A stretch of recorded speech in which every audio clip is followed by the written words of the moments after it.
नमस्कार दोस्तों, स्वागत है आपका अपने YouTube channel study with selector में। डेली सेशन चलाते हैं करंट अफेयर का, उसमें हम आ गए हैं अगले सेशन पे।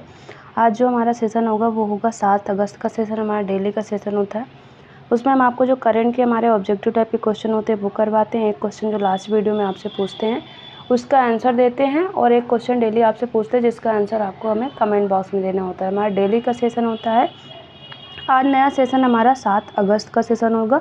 तो आज का सेशन शुरू करने से पहले आप लोगों से अपील है, आपने अभी तक हमारे चैनल स्टडी विद सिलेक्टर को सब्सक्राइब नहीं किया तो प्लीज़ सब्सक्राइब कर ले, बेल आइकन जरूर प्रेस करें, सबसे पहले हमारे वीडियो का नोटिफिकेशन आप तक पहुंचता रहे।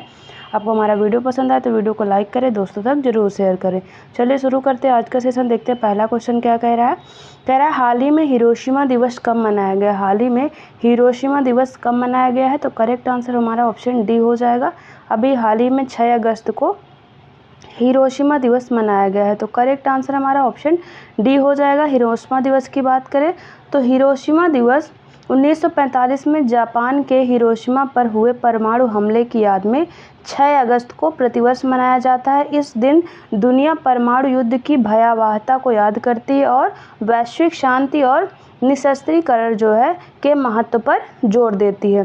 जो द्वितीय विश्व युद्ध हुआ था उसमें जो जापान के हिरोशिमा और नागासाकी में अमेरिका ने परमाणु बम गिराए थे, 6 अगस्त को हिरोशिमा में गिराए गए, तो उसी की याद में ये मनाया जाता है।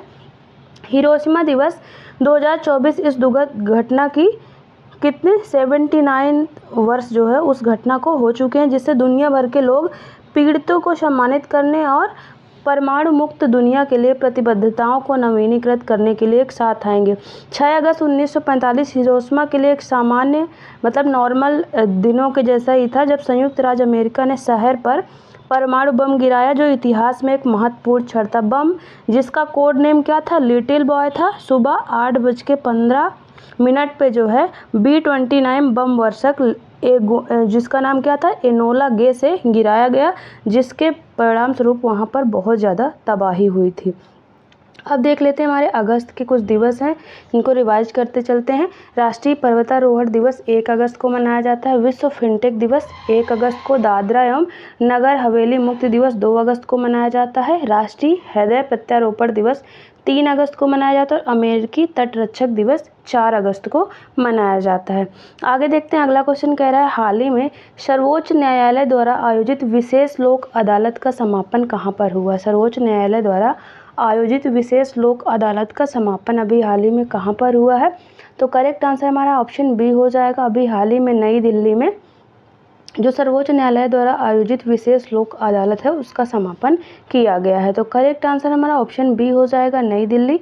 बात करें तो सुप्रीम कोर्ट द्वारा आयोजित सप्ताह भर की विशेष लोक अदालत संपन्न हो चुकी है। 29 जुलाई से शुरू हुई लोक अदालत जो है अब ख़त्म हो गई। इस पहल का उद्देश्य नागरिकों को यथासंभव सरल और त्वरित तरीके से न्याय प्रदान करना है।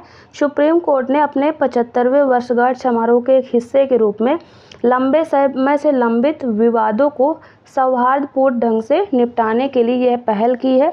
लोक अदालतें सुलभ और कुशल न्याय प्रदान करती हैं जो त्वरित और लागत प्रभावी है। इस लोक अदालत में 1000 से अधिक मामलों का निपटारा किया गया। इस लोक अदालत में सिविल, भूमि अधिग्रहण और वैवाहिक मामलों से संबंधित मामलों का निपटारा किया गया है। तो इसका आयोजन नई दिल्ली में किया गया था, जिसका अभी हाल ही में समापन हुआ है। आगे देखते हैं, अगला क्वेश्चन कह रहा है हाल ही में यामिनी कृष्ण मूर्ति का निधन हुआ है, वो किस क्षेत्र से संबंधित थी। जो यामिनी कृष्ण मूर्ति हैं उनका भी हाल ही में निधन हुआ है, वो किस क्षेत्र से संबंधित थी, तो करेक्ट आंसर हमारा ऑप्शन बी हो जाएगा। उनका संबंध शास्त्रीय नृत्य से, वो एक शास्त्रीय नृत्यांगना थी जिनका अभी हाल ही में निधन हो गया है। बात करें तो भारतीय शास्त्रीय नृत्य में उनके योगदान को कई प्रतिष्ठित पुरस्कारों से सम्मानित किया गया है। 1968 में 28 वर्ष की आयु में उन्हें पद्मश्री से सम्मानित किया और 1977 में संगीत नाटक अकादमी पुरस्कार, 2001 में पद्म भूषण और 2016 में पद्म विभूषण उनको मिला है। भरतनाट्यम और कुचिपुड़ी से संबंधित थी ये, भरतनाट्यम और कुचिपुड़ी से संबंधित थी। उनका अभी हाल ही में दिल्ली के जो अपोलो हॉस्पिटल है वहाँ पर निधन हो गया है। आगे बढ़ते हैं, अगला क्वेश्चन कह रहा है हाल ही में टाटा की सेमीकंडक्टर इकाई का निर्माण कार्य कहाँ पर शुरू हुआ। जो टाटा की सेमीकंडक्टर इकाई है उसका निर्माण कार्य अभी हाल ही में कहाँ पर शुरू हुआ है? तो हमारा करेक्ट आंसर क्या हो जाएगा? करेक्ट आंसर हमारा ऑप्शन ए हो जाएगा। अभी हाल ही में जो टाटा की सेमीकंडक्टर इकाई है उसका निर्माण कार्य असम में शुरू हुआ है। अब असम की बात करें तो असम की राजधानी दिसपुर है और स्थापना दिवस है 26 जनवरी 1950। और यहाँ के जो गवर्नर हैं अभी हाल ही में बने लक्ष्मण प्रसाद आचार्य। लक्ष्मण प्रसाद आचार्य यहाँ के अभी हाल ही में गवर्नर बने और यहाँ के सीएम कौन है? हेमंत बिश्वा शर्मा यहाँ के सीएम का नाम है। बात करें तो भारत की सेमीकंडक्टर निर्माण क्षमताओं को बढ़ावा देने के लिए असम में टाटा की सेमीकंडक्टर यूनिट के निर्माण की शुरुआत की गई है। यह परियोजना भारतीय अर्थव्यवस्था और तकनीकी क्षेत्र के लिए एक महत्वपूर्ण कदम है जिसका उद्देश्य देश में सेमीकंडक्टर उद्योगों को मजबूती प्रदान करना है। इस यूनिट में जो है 27,000 करोड़ रुपए का निवेश किया जाएगा जो इसे भारत की सबसे बड़ी सेमीकंडक्टर परियोजनाओं में से एक बनाता है। इस परियोजना के अंतर्गत 15,000 प्रत्यक्ष और 11,000 से 13,000 अप्रत्यक्ष नौकरियों का सृजन होगा जो स्थानीय रोजगार के अवसर को भी बढ़ाएगा। तो असम में इसका जो है निर्माण शुरू किया गया है। अगला क्वेश्चन देखते हैं। कह रहा है हाल ही में केंद्रीय विद्युत प्राधिकरण ने किस राज्य में हाइड्रो पंप भंडारण संयंत्र की मंजूरी दी है? केंद्रीय विद्युत प्राधिकरण ने किस राज्य में हाइड्रो पंप भंडारण संयंत्र की मंजूरी दी है? तो करेक्ट आंसर ऑप्शन सी हो जाएगा। ओडिशा और कर्नाटक दोनों स्टेट में अभी हाल ही में केंद्रीय विद्युत प्राधिकरण ने हाइड्रो पंप भंडारण संयंत्र की मंजूरी दी है। तो करेक्ट आंसर ऑप्शन सी हो जाएगा। उड़ीसा की बात करें तो राजधानी क्या है? उड़ीसा की राजधानी भुवनेश्वर है और स्थापना दिवस 1 अप्रैल 1936। यहाँ के जो गवर्नर हैं रघुबर दास और यहाँ के सीएम कौन है? मोहन चरण मांझी जो है यहाँ के सीएम हैं। कर्नाटक की बात करें तो कर्नाटक की राजधानी बेंगलुरु है। कर्नाटक की राजधानी बेंगलुरु। स्थापना दिवस 1 नवंबर 1956। यहाँ के जो गवर्नर है थावर चंद गहलोत और यहाँ के सीएम कौन है? सिद्धारमैया यहाँ के सीएम का नाम है। बात करें तो केंद्रीय विद्युत प्राधिकरण ने हाल ही में देश में 2 हाइड्रो पंप स्टोरेज प्लांट को मंजूरी दी है। इनमें से एक कर्नाटक में और दूसरा उड़ीसा में बनाया जाएगा। केंद्रीय विद्युत प्राधिकरण ने उड़ीसा और कर्नाटक की शरावती और ऊपरी Indravati hydro pump storage plant परियोजना को मंजूरी दी है। 2000 मेगावाट क्षमता का Sharavati hydro pump storage plant Karnataka के शिमोगा जिले में शरावती नदी पर विकसित किया जा रहा है।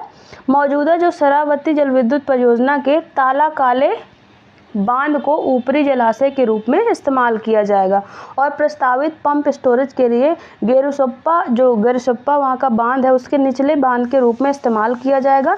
600 मेगावाट क्षमता का अपर इंद्रावती पंप स्टोरेज प्लांट जो है वो उड़ीसा के कालाहांडी जिले में बनाया जाएगा। इसे मौजूदा इंद्रावती हाइडल प्रोजेक्ट के पास इंद्रावती नदी पर बनाया जाएगा और यह अपर इंद्रावती जलाशय से छोड़े गए पानी का इस्तेमाल करेगा। इस परियोजना के तहत अपर इंद्रावती जलाशय से छोड़े गए जो पानी है उसको संग्रहित करने के लिए एक नया बांध भी बनाया जाएगा। तो कहाँ पर? शरावती नदी पर बनाया जाएगा कर्नाटक में और इंद्रावती में बनाया जाएगा ओडिशा में। आगे देखते हैं। अगला क्वेश्चन कह रहा है हाल ही में किसे यूके में मानद फेलोशिप से सम्मानित किया गया है? किसे यूके में मानद फेलोशिप से अभी हाल ही में सम्मानित किया गया है? तो करेक्ट आंसर हो जाएगा ऑप्शन ए। जो हमारे पूर्व क्रिकेटर हैं रवि शास्त्री उनको अभी हाल ही में यूके में मानद फेलोशिप से सम्मानित किया गया है। तो करेक्ट आंसर हमारा ऑप्शन ए हो जाएगा। बात करें तो पूर्व भारतीय दिग्गज खिलाड़ी और कमेंटेटर रवि शास्त्री को कार्डिफ मेट्रोपॉलिटन यूनिवर्सिटी द्वारा मानद फेलोशिप से सम्मानित किया गया है। रवि शास्त्री को यह सम्मान क्रिकेट में उनके 4 दशक से अधिक के योगदान को देखते हुए दिया गया है। रवि शास्त्री ने 1981 से लेकर 1992 तक भारत की जो क्रिकेट टीम है उसका प्रतिनिधित्व किया था। आगे देखते हैं। अगला क्वेश्चन हमारा कह रहा है हाल ही में किस हाईकोर्ट ने धारा 77A को असंवैधानिक घोषित किया है? हाल ही में किस हाईकोर्ट ने धारा 77A को असंवैधानिक घोषित किया है? तो हमारा करेक्ट आंसर ऑप्शन ही हो जाएगा। अभी हाल ही में मद्रास हाईकोर्ट ने जो धारा है 77A उसको असंवैधानिक घोषित किया है। तो करेक्ट आंसर हमारा ऑप्शन ए हो जाएगा। बात करें तो मद्रास उच्च न्यायालय ने पंजीकरण अधिनियम 1908 की धारा 77A को इस आधार पर असंवैधानिक घोषित कर दिया है कि यह जिला रजिस्ट्रारों को राज्य में किसी भी अचल संपत्ति के संबंधित दस्तावेजों को रद्द करने के लिए अत्यधिक अर्ध न्यायिक शक्ति प्रदान करता है यदि पाया जाता है कि उन्हें धोखाधड़ी के माध्यम से या जाली राजस्व रिकॉर्ड प्रस्तुत करने पर पंजीकृत किया गया है। इस आधार पर उन्होंने इसको असंवैधानिक करार दे दिया है। बात करें तो न्यायमूर्ति एस सुंदर और न्यायमूर्ति एन सेंथिल कुमार ने कहा कि धारा 77 है, जिसे 2022 के राज्य संशोधन के माध्यम से केंद्रीय अधिनियम में शामिल किया गया है, केवल कुछ मामलों में निर्दोष भूमि मालिकों की सहायता कर सकती है, जहां कोई व्यक्ति या संस्था सिविल अदालत की कार्यवाही की लंबी प्रक्रिया से गुजरने के बजाय जिला रजिस्ट्रार से त्वरित उपाय प्राप्त करने में सक्षम होगी। आगे देखते हैं।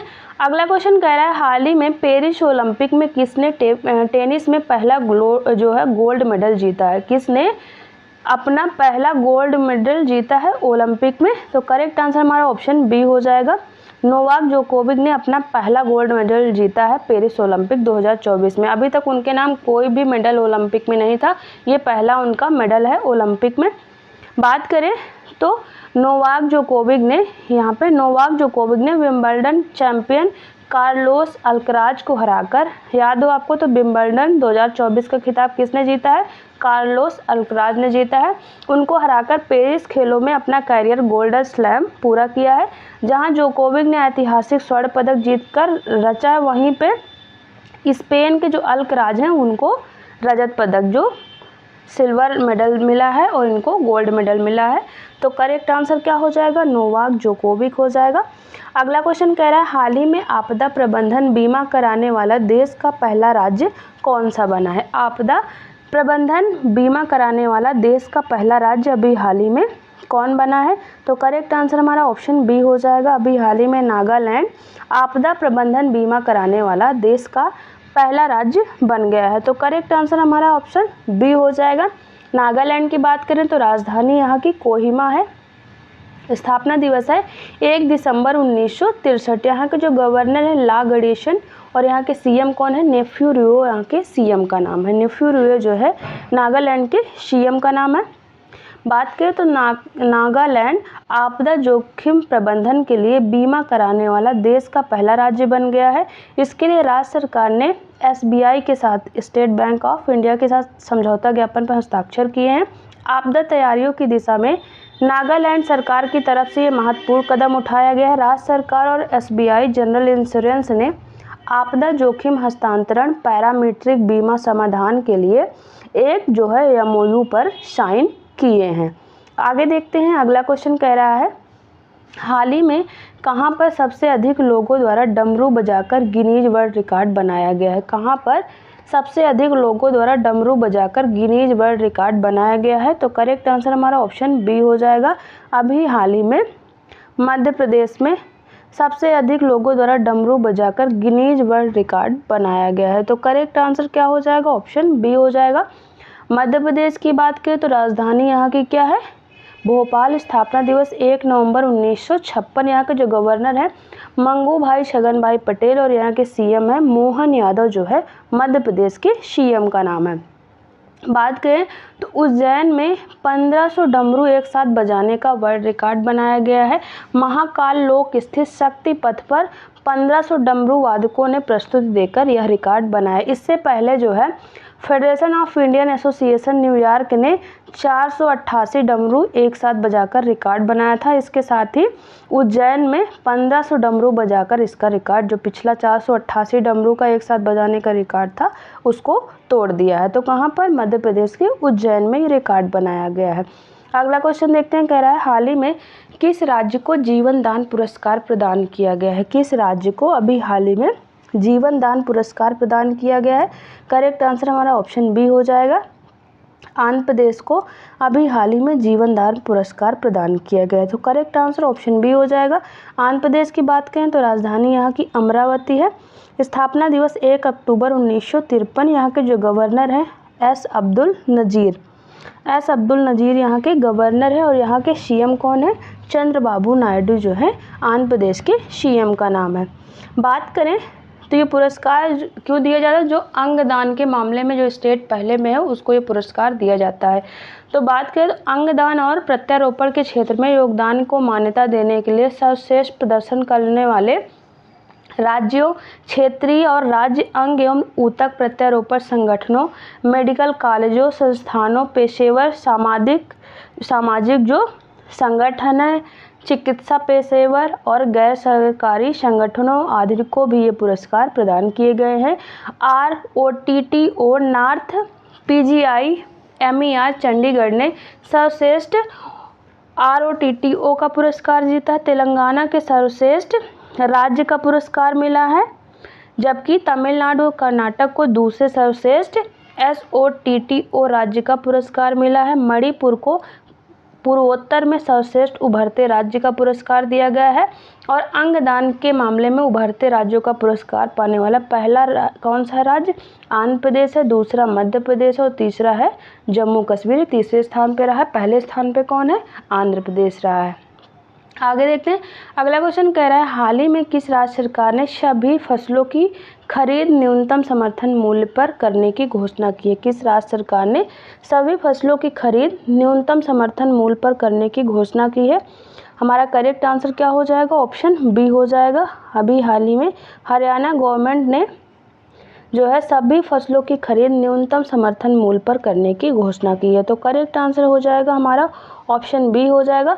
हरियाणा की बात करें तो राजधानी है चंडीगढ़। स्थापना दिवस 1 नवंबर 1966। यहाँ के जो गवर्नर बंडारू दत्तात्रेय और यहाँ के CM कौन है? नायब सिंह सैनी यहाँ के CM हैं। सभी फसलों को MSP पर खरीदने की घोषणा हरियाणा सरकार की ओर से की गई है। ऐसे में फिलहाल हरियाणा के किसानों से फसलों की खरीद न्यूनतम MSP पर की जाएगी। इस संबंध में राज्य के मुख्यमंत्री नायब सिंह सैनी ने कहा है कि हरियाणा के किसान की हर फसल को सरकार अब MSP पर खरीदेगी। ऐसा करने वाला हरियाणा जो है वो पहला राज्य बन गया। अभी बात करें तो फिलहाल राज्य सरकार की ओर से किसानों से केंद्र द्वारा अधिसूचित रबी व खरीफ की जो कुल 14 फसलें हैं उन पर न्यूनतम समर्थन मूल्य पर खरीद की जा रही है। इसके अलावा अब अन्य फसलों पर भी किसानों से न्यूनतम समर्थन मूल्य MSP पर जो है खरीद की जाएगी, जिसमें कौन कौन से फसल शामिल हैं? रागी, ज्वार, हाइब्रिड, मलदादी, मक्का, सोयाबीन, काला तिल, जौ, कुसुम, मसूर आदि फसलें इसमें अभी हाल ही में शामिल की गई हैं। आगे बढ़ते हैं, अगला क्वेश्चन देखते हैं। कह रहा है हाल ही में पेरिस ओलंपिक 2024 के समापन समारोह में भारत का ध्वजवाहक किसे बनाया गया है? पेरिस ओलंपिक 2024 के समापन समारोह में भारत का ध्वजवाहक किसे बनाया गया है? तो करेक्ट आंसर ऑप्शन ए हो जाएगा। मनु भाकर को अभी हाल ही में पेरिस ओलंपिक 2024 के समापन समारोह में भारत का ध्वजवाहक बनाया गया है। आपको याद हो तो इस बार जो है पेरिस ओलंपिक कौन सा संस्करण है? 33वां संस्करण है और पेरिस में आयोजित हो रहा है, इसका आयोजन किया जा रहा है। मनु भाकर ने भारत के लिए पहला मेडल जीता था, ब्रांज मेडल, किसमें? 10 मीटर एयर पिस्टल में। और दूसरा मेडल भी मनु भाकर और सरबजोत सिंह ने जीता है 10 मीटर एयर पिस्टल में ही। और तीसरा मेडल जीता था, कांस्य मेडल ही है वो, उसको जीता है स्वप्निल कुसाले ने। उन्होंने 50 मीटर राइफल में ये पदक जीता है। और अभी हाल ही में मनु भाकर जो है उनको समापन समारोह जो है उसमें भारत का ध्वजवाहक बनाया गया है।